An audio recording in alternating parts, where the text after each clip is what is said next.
Hello, my friends. A very happy new year to you. I do mean it.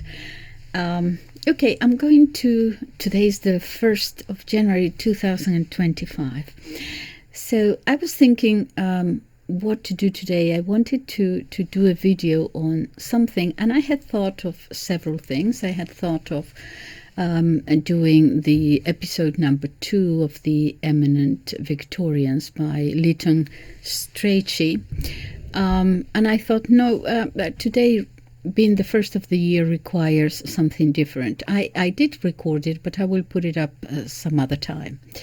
Then I thought, okay, so what everyone is doing is, of course, since it is the beginning of the year, everyone is going to, okay, 2024, the best of this, the worst of that, a sort of a summary of the year. And I said perhaps I could do that too, and I started taking notes, and I started talking about politics and politicians and this and that, and I said, no, this is a little bit too pedestrian. I will leave it for another time too. So in this Christmas I have watched a lot of for some reason, I don't know why, I found myself watching old debates about God, the existence of God or religion. You remember those old debates between Christopher Hitchens, the late Christopher Hitchens, and with so many people. And I find him a little bit overbearing, Christopher Hitchens. I think he was superficial. I think he just went through the motions of that perhaps would a 13-year-old precocious teenager would find exciting, but I found them terribly superficial. But I watched one or two with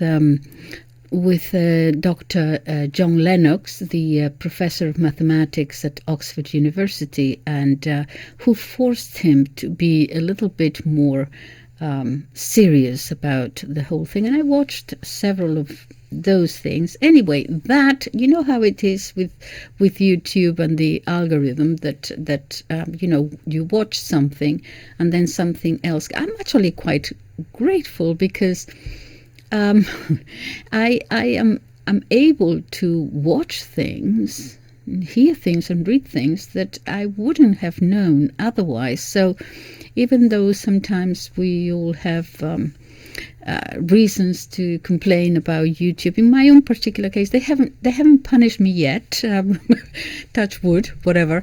And but I find that in my own particular case, I do have some questions sometimes about the number of subscribers or the number of people who view some videos. But I have come to the conclusion, look, this is probably nothing to do with them, it's probably to do with me. If all of a sudden I do a video where I lose all these, perhaps it was the video itself. I talk about different things. Sometimes I talk about God, sometimes I talk about politics, sometimes I talk about literature, and perhaps people subscribe because they think that this is a channel that deals always with this, and then they find that I'm talking about God, and they say, what is this? So it's probably me. So I have found that what is recommended, what comes in my flow of things, I most of the time I actually it's beneficial. I watch something that I wouldn't have watched. So in watching these debates with Professor Lennox and so on, something was recommended, and that was something that happened recently in the last week, and that is an interview in Spanish. They actually give me the Spanish thing too, and it's I don't know how to turn off these announcements. Okay, And it is an interview conducted in a YouTube channel between two very young people, perhaps in their early 20s, with a professional. His name is Jose Carlos Gonzalez-Hurtado. Okay, and he is the head of EWTN in Spanish. I don't know how that works. I have never watched it. I don't know whether it is just in Spain or throughout Latin America, the Spanish-speaking world. I don't know. But they introduce him as someone who has been the CEO of many companies. He has worked and directed, in some cases, even American companies in many different countries. Anyway, an older man who now is the head of WTN in Spanish. And he has written several books and about how he came closer and closer to the faith. So they're going to talk about God. And it's fascinating because the questions are genuine questions from young people. And they start asking, just to warm up at the very beginning, okay, the easy questions. And it's a fascinating interview. But they ask him, first of all, okay, so you believe in God, and so you believe that when you die, you're going to be judged, right? Now, how do you imagine, it's a good question from young people, how do you imagine that is going to take place? I mean, how do you see that? And he smiles and he says, well, one of the things that we have to take into account is that memento mori that the Catholic Church reminds us of. Remember that you are going to die. That is a fact, that we are going to die. Now, whether we're going to be judged, whether you believe in God or all that is a question of faith, fine. But that we are going to die, that is for sure. And nevertheless, we find ourselves, turning our backs against this, leading our lives and turning our backs a lot of the times to this fact that is going to happen. And that is going to happen to all of us. So he said, in my case, remember, this is the warm-up of the interview. It gets really interesting. But he says, in my own particular case, as I grow older, I realize that, yes, I'm going to die and I'm going to leave a legacy or not. But I do believe, and this is a question of faith, that yes, I'm going to be judged. So I have decided that I have to live my life every day as if every day now was a gift. So I have been moving closer and closer to the faith that I was taught when I was a child, and then I left, and then I came back, as it happens to all of us. Okay, and I have come to the conclusion that this is a serious matter, what I believe, and that God is not like a jacket that you can put on or take off.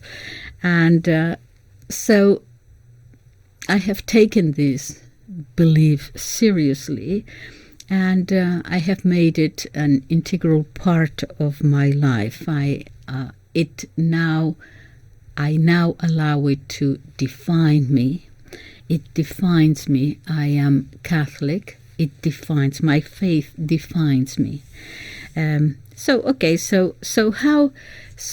the young people says, well, how do you imagine that you're going? Okay, so when you die, okay, so you're going to be judged. So what is going to happen? How do you imagine this? And he says, well, he smiles and he says, well, knowing me, I'll probably get there.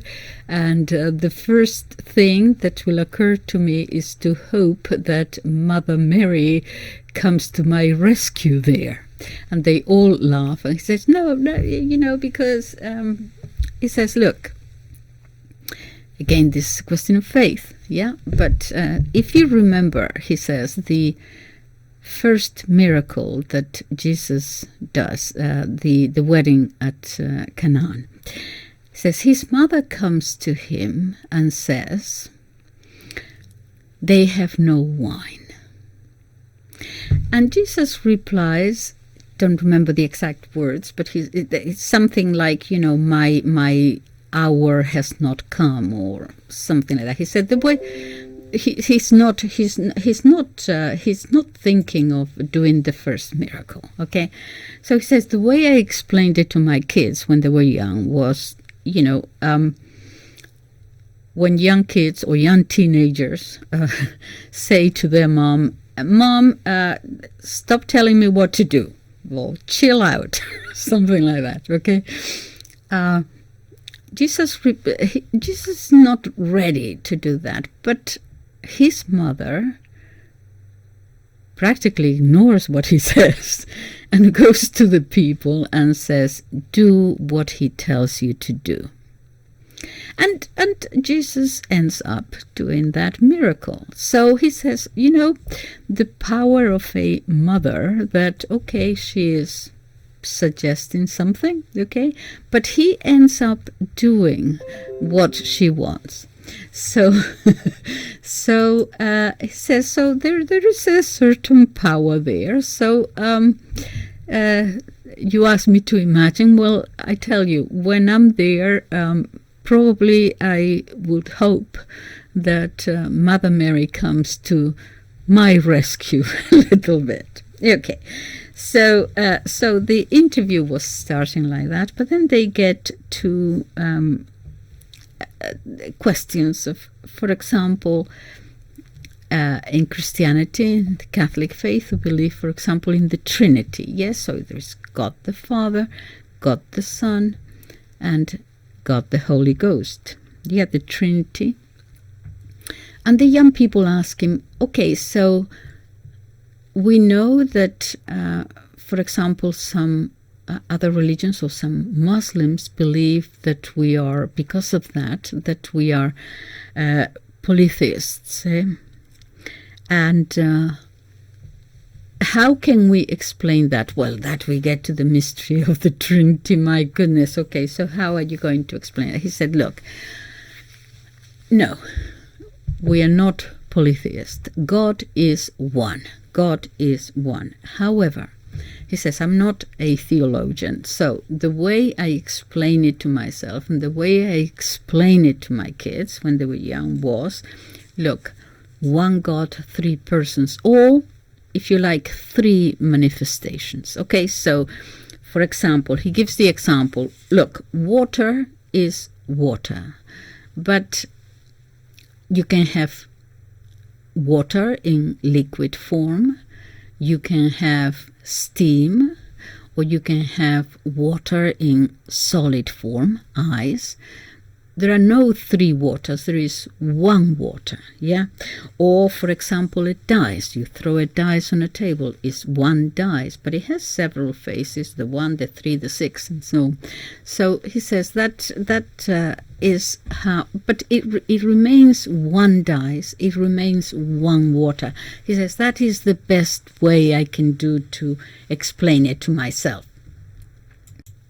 So, but there is, he continues, also, there is another kind of answer, and that is that I think is important for everyone who embarks on this road to remember that a person cannot understand all about God. A certain humility here. We cannot understand all that there is to know about God, because if we understood everything about God,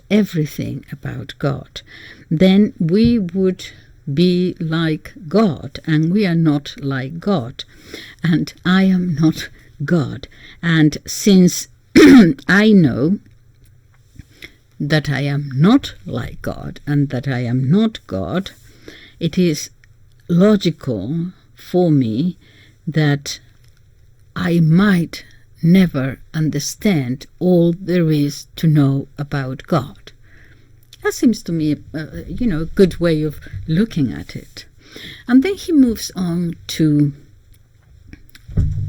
the universe and one creator and physics and psychology and literature and all that sort of thing, that many scientists, top scientists, have come to the conclusion that there is, yes, one creator. Perhaps not the scientists who are beginning, but he mentions quite a large number of them, and he has written a book about it, on how they have Nobel Prize winners that have come to the realization through reason, through the sciences, that there had to be, at the end, a creator. Now, that is different when you get to it through reason. That is different than faith, which is after, you have reached that conclusion as a scientist. Nevertheless, you may choose not to believe. Faith and reason work together, but they're different. The faith is when you finally, yes, are willing to, as it were, throw yourself down a precipice and accept it on faith. But that is a different thing. The reason part of it, about the universe and how it had to start, he starts talking about that. Very interesting. And he says, in physics, there was a gentleman called Robert Jastrow. I'm going to put all the, perhaps not all, but the scientists that he mentions down below in the description, okay, so that you can look them up, who converted, he accepted at any rate the idea that there was, just studying the universe, that there had to be one creator, God. And he says something like, a universe so simple to be understood, a universe too simple to create in the mind that can understand the whole universe. I didn't get quite this right. A paradox that we might not be able in our simple mind to understand all there is about the universe. He goes on quite a bit about him. Robert Jastrow, Jastrow. As I said, I will put all these scientists, you can check them out. Graham Greene, the English writer, he says that he wrote, I wouldn't be able to believe in a God whom I could totally and thoroughly understand. There is an implication there that you understand that we cannot possibly, with our finite understanding, can possibly understand something infinite. So Graham Greene, I wouldn't be able to believe in a God whom I could totally and thoroughly understand. And that is it there. If I could understand God, perhaps he would not be God, kind of thing. The story of St. Augustine, too, that he had a sort of a vision or something that told him, look, if you're trying to understand everything about God, you have to understand that you are just like a little hole here full of water, and that God might be the whole ocean. So how can you, from your little tiny drop of water, understand all that? It is okay to try to understand God, as Thomas Aquinas said, and so many others have said, but we have to sort of come to that with the humility that we might not be able to understand all there is to understand and know about God, that I cannot understand everything, because he is God and I am not God. And that is beyond the creator of the universe. That is then moves to a question of faith.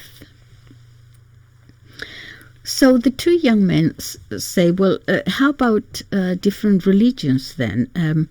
There are many religions which are polytheists, and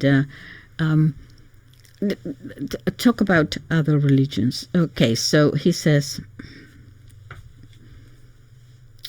and people who do not believe in the Christian religion, for example. And he says, well, this is his answer, God is one and God exists for all.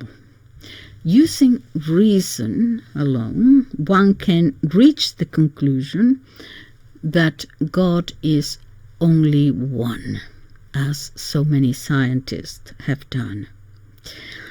He says, polytheism actually, I don't know whether they can get through this reason, through this science, can get to where polytheism, many different gods are.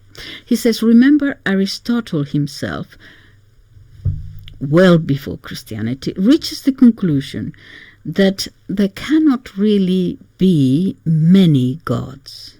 Because if there were many gods, that wouldn't make sense, because there would have to be one who created the rest of them. Logic, it was only logic and reason that got him to think and to understand that there had to be one above the others. There could be other gods, minor gods, but there had to be one that was the top god, as it were. This is Aristotle. There has to be one first beginning.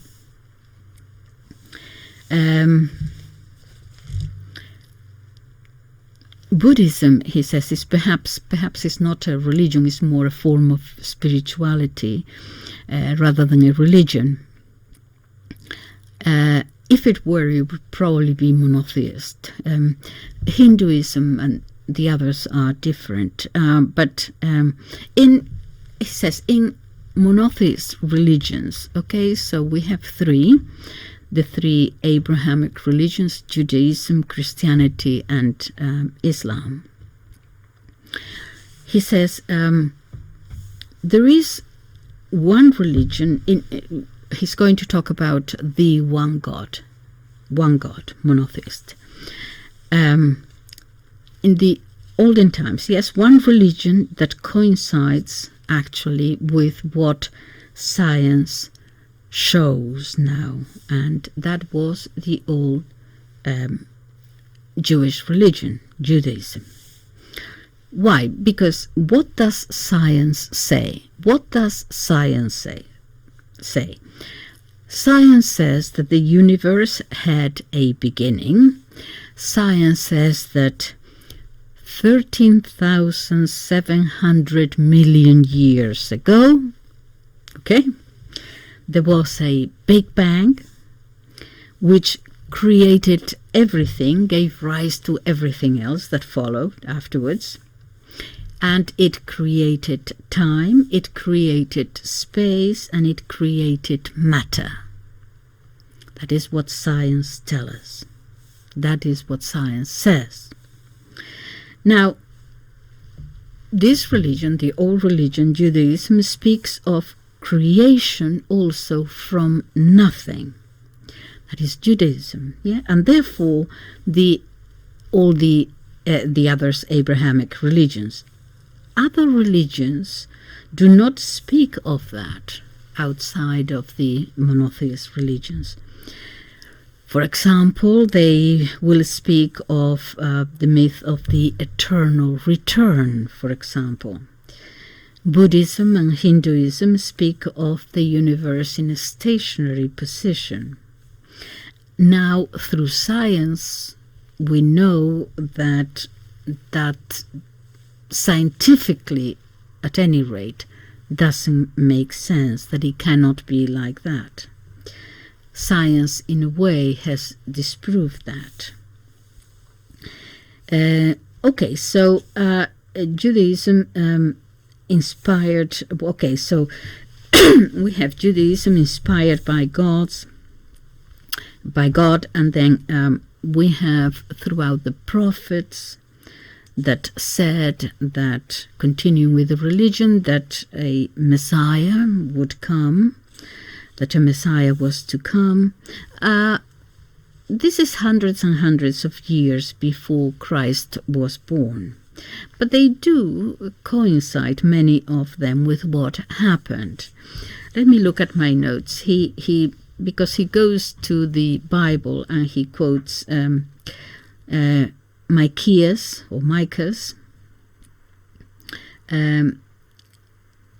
that, for example, prophesy. He goes through different prophecies. Bear with me. He was reading my notes. For example, that the Messiah, will be born in Bethlehem. He did.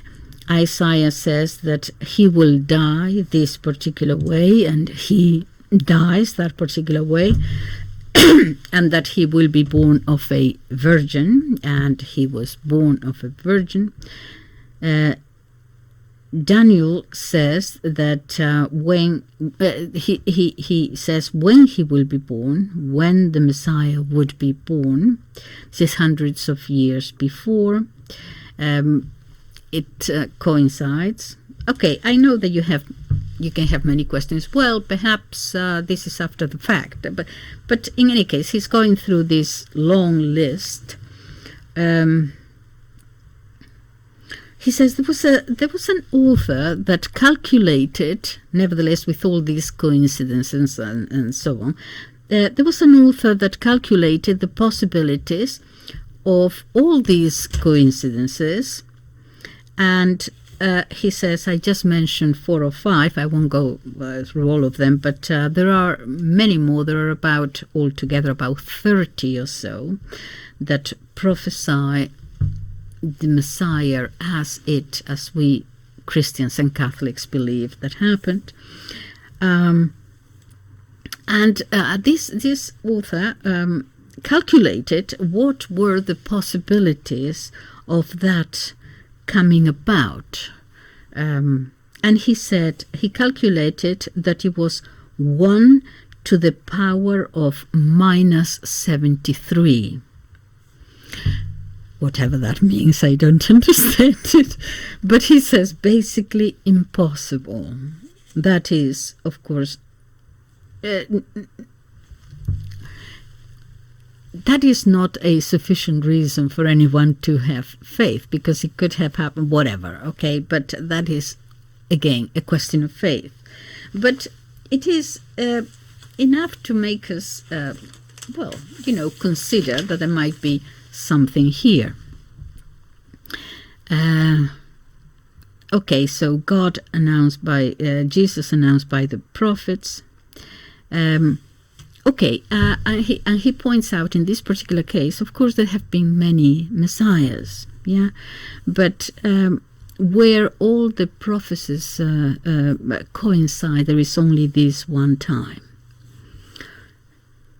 He mentions also the fact that, as you know, C.S. Lewis alluded to, not alluded to, he actually said, look, you cannot just believe that Jesus was a good man, or a good teacher or a wise teacher, because what he said, that he was the Son of God, C.S. Lewis said this, that, he was either a liar or a crazy person, or you have to believe what he said. This thing about he was just a good man, no, he actually said who he was. So the others, Buddha and Muhammad and Lao Tse and many other religious leaders did not claim that. Jesus did. So he was, as C.S. Lewis says, either insane or he was. But anyway, okay. Then they talk about the semina verbi, in other words, that there were in pagan times the seeds also, I think I have a video on that, the seeds of this belief, these prophecies in the pagan world.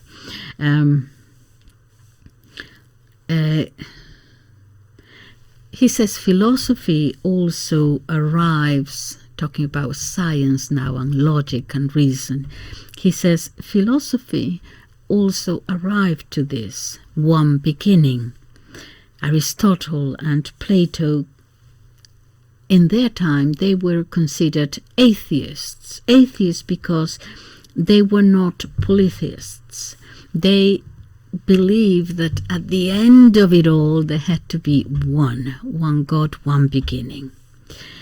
So when reason is well used, he says, it will not be opposite to faith.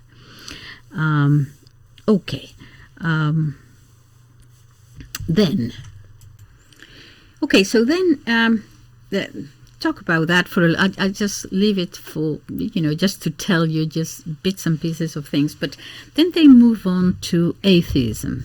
Okay, and the two people ask him, okay, so there are many people in the world who do not believe in God. Okay, so if you're saying, after he had explained it for a long time, that reason can actually get you to, yes, there is one creator and all these things, and faith and so on. So many people that don't actually believe that this is possible, and they firmly believe this, and so how can you sort of explain it to them? He says, well, people believe firmly in many things. You can believe, there can be firmness in your convictions, yes, of course, but the firmness of your convictions does not prove their veracity. I firmly believe about this and that. You can, in politics, in whatever it might be, you firmly believe in something, but reality is independent of your convictions. I can believe firmly and still be wrong. I can kind of believe with doubts and question marks and all the rest of it, and I could be right even though I doubt it. Veracity, he says, does not depend on your feelings or on the passion that you put it has your firmness of belief, or your passion in what you believe has to eventually be adequate to correspond to reality. However firmly you believe that there cannot possibly be a God, he says, that doesn't make it true that there is no God. He goes on.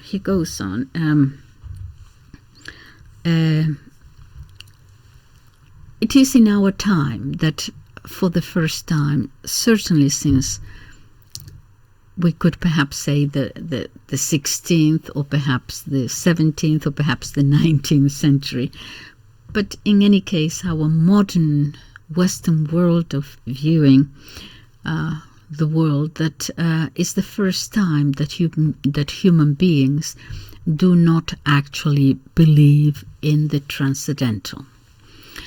Now, of course, if you're an atheist, you could say, well, that is because we now know. I mean, people, as Hitchens used to say, well, people used to believe, that if it rained or if the Nile flooded, it was whatever it was, and punishment from God and so on. But now we know better. So now with science, we know that there cannot be, this thing, God and so on. He says, okay, There is a Israeli geneticist who actually in the last 100 years conducted a study looking at top scientists in the last 100 years, and apparently 95% of top scientists in the last 100 years actually come to believe that there is a God. Amazing. Okay, so the other 5%, why not? There are many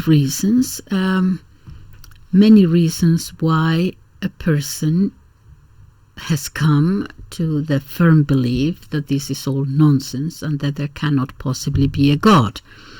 Okay, and he goes through, he says, I'll try to summarize it in 4. A little bit, perhaps a little bit psychological also, because it might not make sense to you. It just is not possible. But there are other cases. There are other cases where the will is involved, and whether you might say out of arrogance or out of pride or whatever it might be, I do not want to believe that there is a God. I don't even want to get there. I don't want to believe that God exists. That also happens.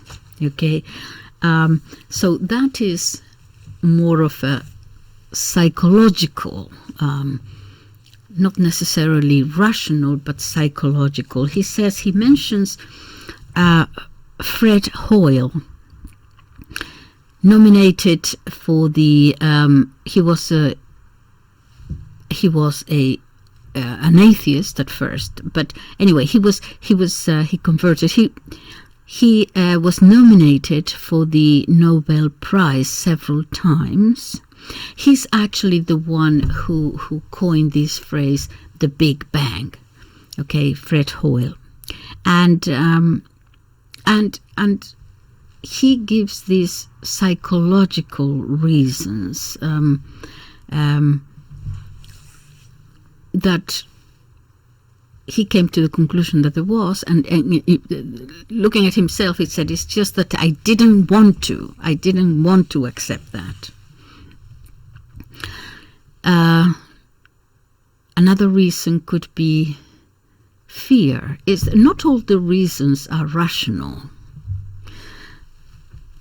You know, another reason could be also fear. If God exists, this means what for me and my life? Because I am rather comfortable as I am.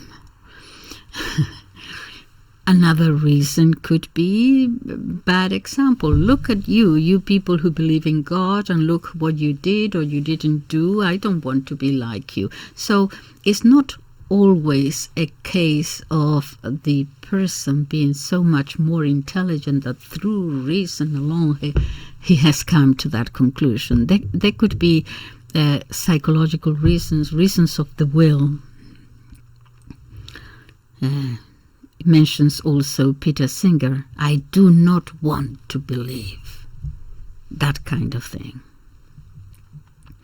He also mentions the Nobel Prize winner 2022, an Austrian, Anton Zeilinger, Nobel Prize, together with another 2, I believe, in quantum physics. And he said, I have seen so many wonderful things in the universe that I have decided to believe in God. I have seen so many wonderful things in the universe that I've decided to believe in God. Don't know whether he was baptized or anything, but he had been an atheist, and he came through physics, science, to believe that there is a God. I have decided to believe in God. There is an act of will there. Sometimes faith is an act of will. as also it is an act of will to decide, no, I do not want to believe, for whatever reasons.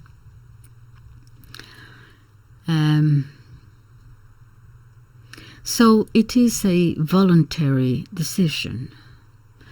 In other words, many people decide to not even consider it, to absolutely reject it, actively reject it.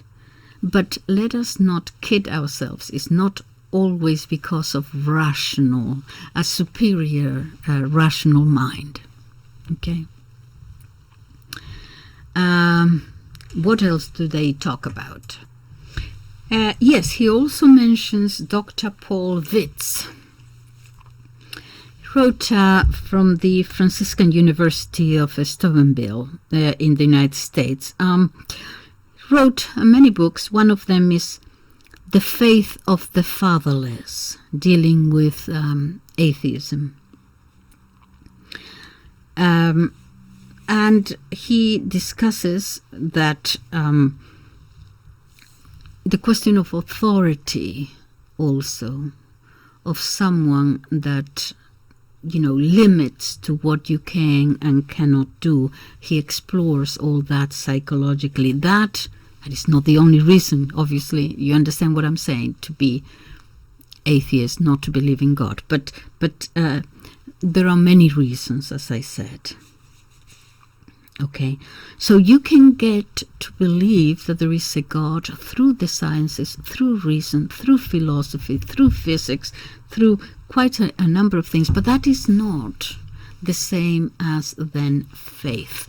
That other the jumping off a cliff, that is an act of faith. Okay, so he says, you can, in other words, one thing is to arrive to the conclusion that there is a creator, and then what we Catholics believe, Jesus Christ, and so on, that is a question of faith. Okay. He mentions also Anthony Flew. He wrote a book about the fact that God exists. He's a philosopher, 1924 to 2010. Many books. There is one book that he wrote, There is a God. He's actually a British philosopher, famous, very, very famous. He was the one during the Second World War that broke the codes of the war of intelligence officer. He wrote another book, The Presumption of Atheism. He was a colleague of C.S. Lewis. And actually, in his 70s, very late in life, in 2004 to be precise, he shocked the world, saying that he had gone through a mental U-turn. And he wrote that book, There is a God, and he said, I was wrong. I had made a mistake. The subtitle of the book is How the World's Most Notorious Atheist Changed His Mind. Okay, so what I'm saying is that you can actually get to the belief of the existence of a God through reason, many different paths, but that is throughout we're saying this, repeating this, that's it, that is different from then faith. Now, let's talk about faith. C.S. Lewis says that pain, how do you get to that faith? Okay. C.S. Lewis, always a good one to quote, isn't he? Lewis and Chesterton. He said that something like pain is God's loudspeaker to you. He might be talking to you through pain is one of the ways. Why? Because sometimes it's in extreme circumstances we are leading our lives, and sometimes it is in extreme circumstances when we lose everything, when we get ill, when we have hit rock bottom, that we might begin to consider the possibility that there is a God. An agnostic, an atheist could say, well, that is because of despair. Well, yes and no. You could begin to look at your life and say, is this all there is, or something like that. But you can get to that in abject moments of pain, and also in the best moments of plenty, when you have everything that you could possibly want. You're a millionaire, you're a famous actress, you're whatever it might be, and you look at yourself, that if you're capable of introspection and say, I have all this, but I know that this is not it. I am not actually happy with all these things that I want. There is an emptiness there. Some people get to that point, having plenty, having, the world is their oyster. And some people get to that with extreme pain and illness.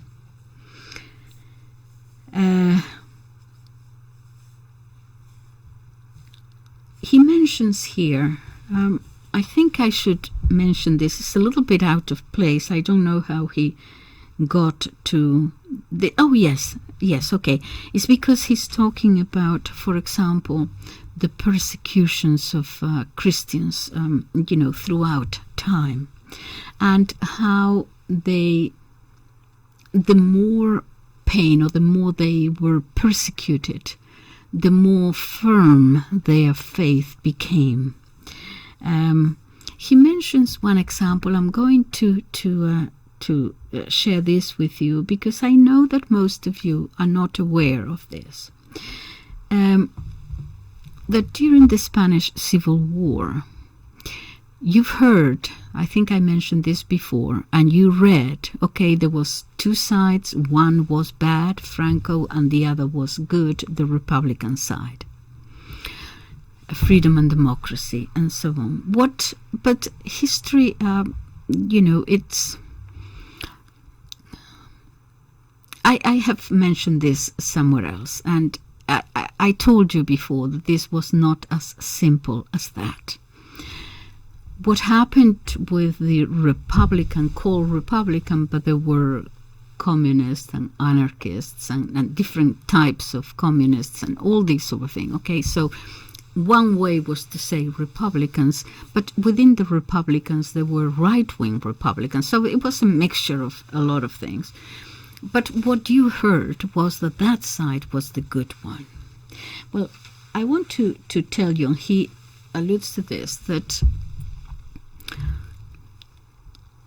between 1931 and 1939, the persecution of Christians in Spain, and this always happens in Catholic countries for some reason, the hatred that came about and was made evident and obvious was absolutely...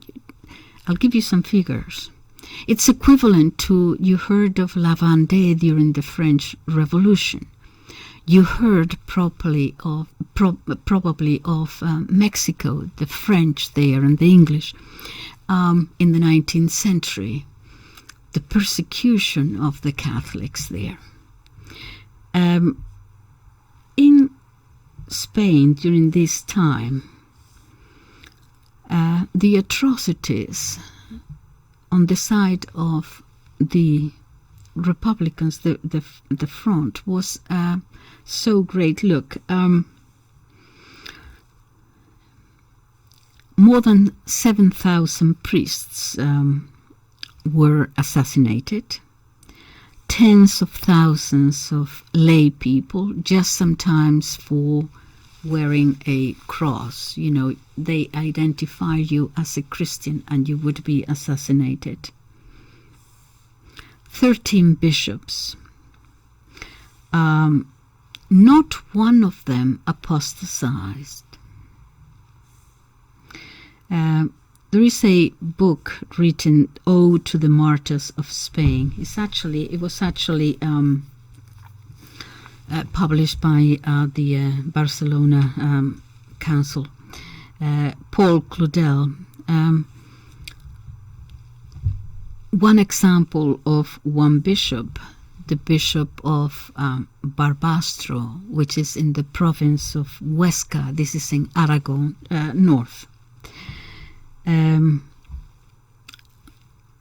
that place, 88% of the clergy were assassinated. In the case of the bishop, I'm not making this up, they assassinated him and then they fed his body to pigs. This is what was going on.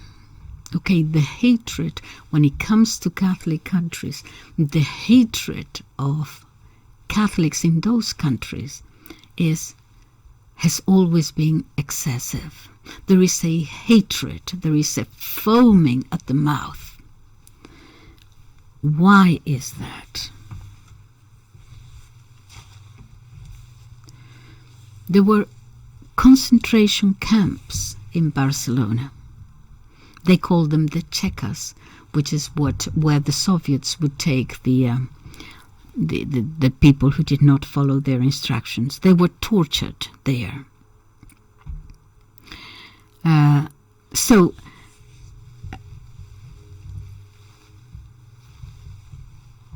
this is what I'm saying, that take the French, for example. When it comes, the connection I want to make here is the forces that create this hatred.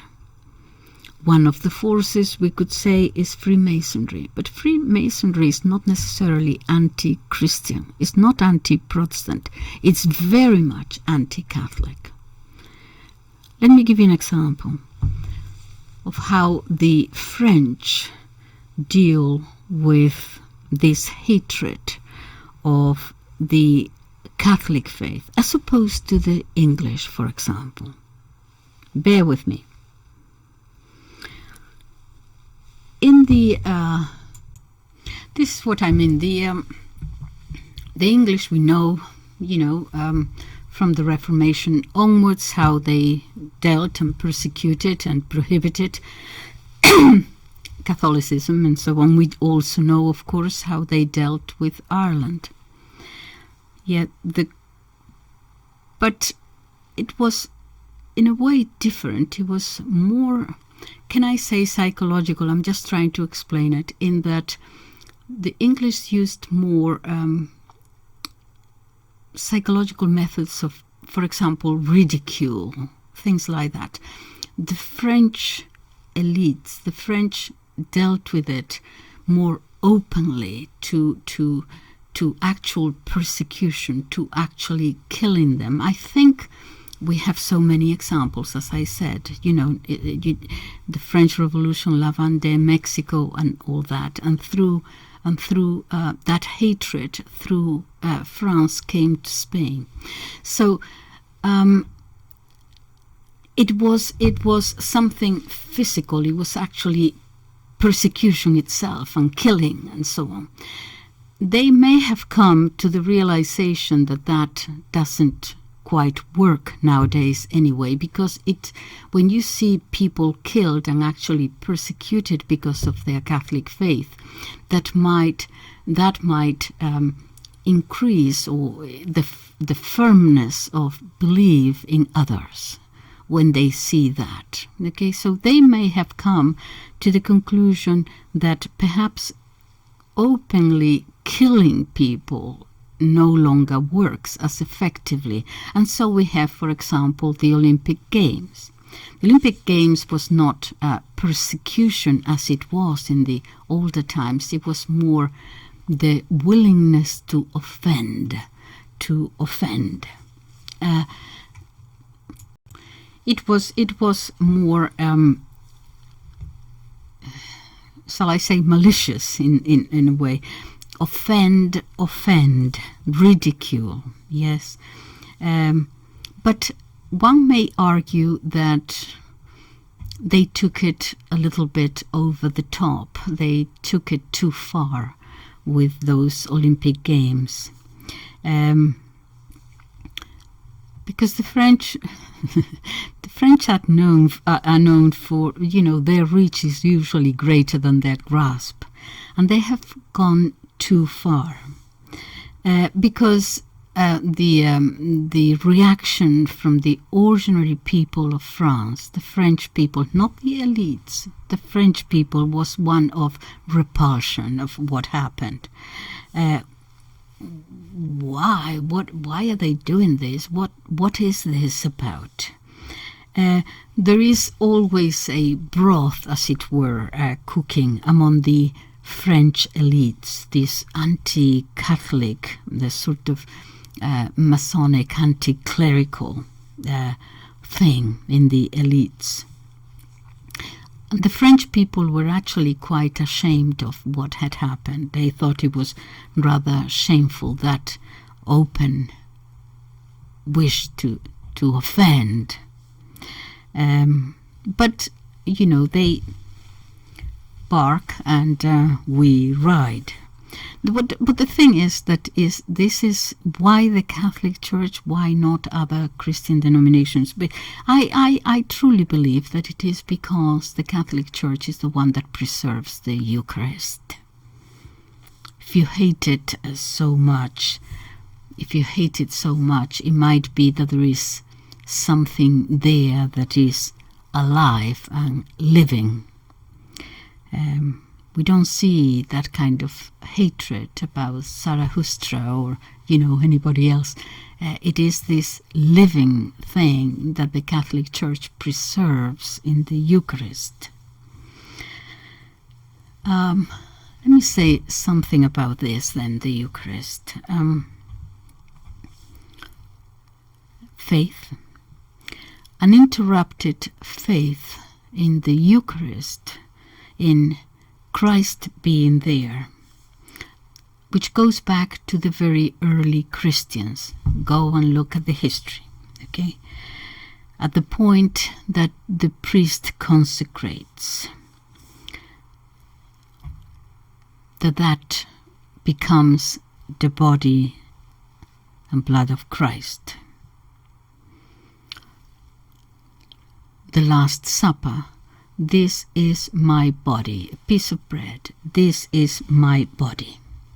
I don't understand sometimes why many people who take, the Old Testament literally, and they can quote verse and chapter and verse and everything else. Nevertheless, when it comes to the New Testament and these things, they say, well, that is a sort of interpretation or I have to be careful here, but there are some miracles that people say are happening with the Eucharist. Eucharistic miracles. I have to be very careful because I don't always believe everything that people say or every photograph that people take. When it becomes a fashion, you have to be very, very careful. But I will mention one or two things. I wonder what you think of this. That people say that these miracles, with the Eucharist, have multiplied very much in the last 50 years. As I said, I don't believe every picture or everything that everybody says, okay? But just one or two incidents. There is one host in El Escorial in Spain, that big palace of Philip II, that the host actually started bleeding. I know that many of you are going to think that I'm talking here about fairy tales and so on. I can't do anything about that, but these two incidents, I'll just mention two things that have happened. This particular host began bleeding, and it actually showed not only the blood, but also someone, a soldier, Protestant soldier, had stepped on it, and you actually can see the marks of the boot there, the sole of the boots. Okay, they have looked at it, and the scientists are convinced that there was in this host a cardiac tissue bleeding. They tested the blood, and the blood is AB positive. I believe that is rare, but I don't know. There is another case in which something like this happened. The host began to bleed, and they saw that there was actual living tissue there from the heart, and that it was alive. They took the blood, apparently. This happened in, I don't know whether it was Bolivia, I think. And they actually took the blood to the United States without saying anything about anything, where that came from or anything else like that. And the conclusion, the scientific conclusion, was that the persons who examined it said, "My goodness, this just came from the heart of a living person." And they were totally amazed at that. Again, I want to be very careful with this because, there may be a lot of things that are not true and so on. But just to say that we Catholics believe that it was a promise of God that he would remain with us in the Eucharist. And I only mention it because, you see, I think that the hatred of the hatred that is felt by so many, this thing against the Catholic Church, is because of this Eucharist remaining there, that belief there. They don't seem to have a lot of problems with other denominations, but it is this Eucharist that makes them practically foam at the mouth. And we have to wonder why that is. And again, it brings us to a question of faith. No one can prove faith, but this is where we are at the moment. Anyway, I am going to leave it there. I hope that I have jumped about a few. What I was trying to say is that there is a difference between believing in one God, and that you can get to, scientists tell us, through reason or psychology or whatever it is, that you end up believing that yes, there is one creator of the universe. But that may stop you there. You may stop, okay, there is one God, and the rest is a question of faith, and those two are different things. And the question of faith is just allowing yourself to, as I said before, allow yourself to go down this abandoning yourself in this precipice. And you say, well, if you throw yourself down a precipice, you know where you're going to end. No, the question of faith is that I know that there is someone there holding me when I get there. That is why I'm able to just let myself go. It is a question of trust. It is a question of faith. It doesn't make me less intelligent than you are.